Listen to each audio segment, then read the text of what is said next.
Il existe dans le code de la route une catégorie de véhicules légers comme cette trottinette et qu'on appelle engins de déplacement. Aujourd'hui, on voit quels sont ces engins et aussi les règles qui les concernent.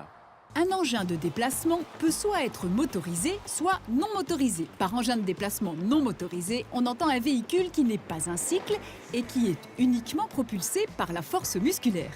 Tombent notamment dans cette catégorie les rollers et les patins à roulettes, les planches à roulettes ou encore les trottinettes. Quant aux engins de déplacement motorisés, ce sont les véhicules à moteur à une roue ou plus qui ne peuvent dépasser 18 km/h en palier.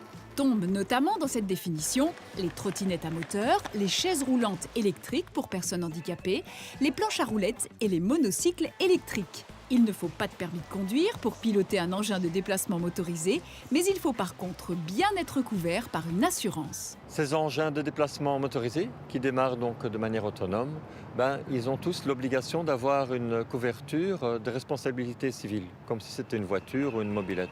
Que faire alors ?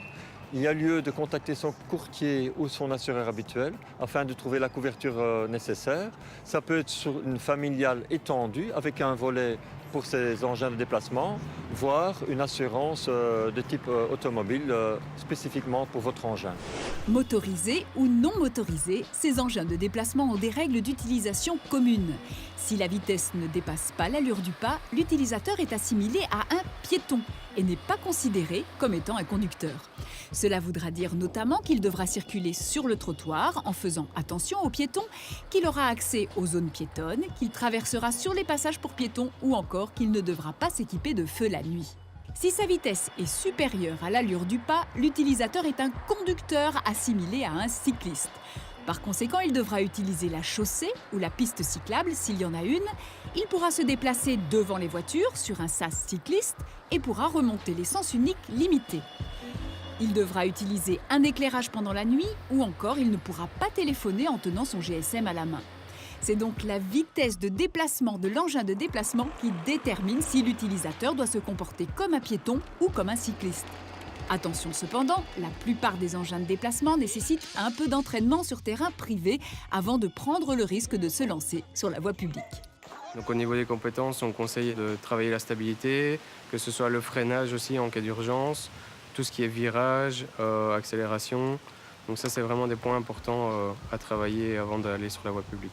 Et alors, ce qu'on conseille aux utilisateurs, c'est d'acquérir un set de protection, que ce soit au niveau des genoux, au niveau des coudes. On a les protège-poignets aussi. Et alors, très important, l'utilisation du casque. Enfin, signalons que tout comme un vélo, un engin de déplacement non monté n'est pas considéré comme un véhicule. Cela a notamment pour conséquence que l'on pourra le stationner sur un trottoir, à condition de laisser assez de place aux piétons. Dans ce cas, pensez à bien l'attacher. L'utilisation d'un engin de déplacement ne dépend pas de la réussite d'un permis de conduire, mais n'échappe pas pour autant aux règles du code de la route. Par ailleurs, pour votre propre sécurité, nous vous recommandons de vous exercer sur terrain privé avant de vous lancer sur la route. Perdre l'équilibre devant une voiture ou un camion n'est vraiment pas recommandé. À quel moment est-on obligé de laisser sortir un bus de son arrêt ?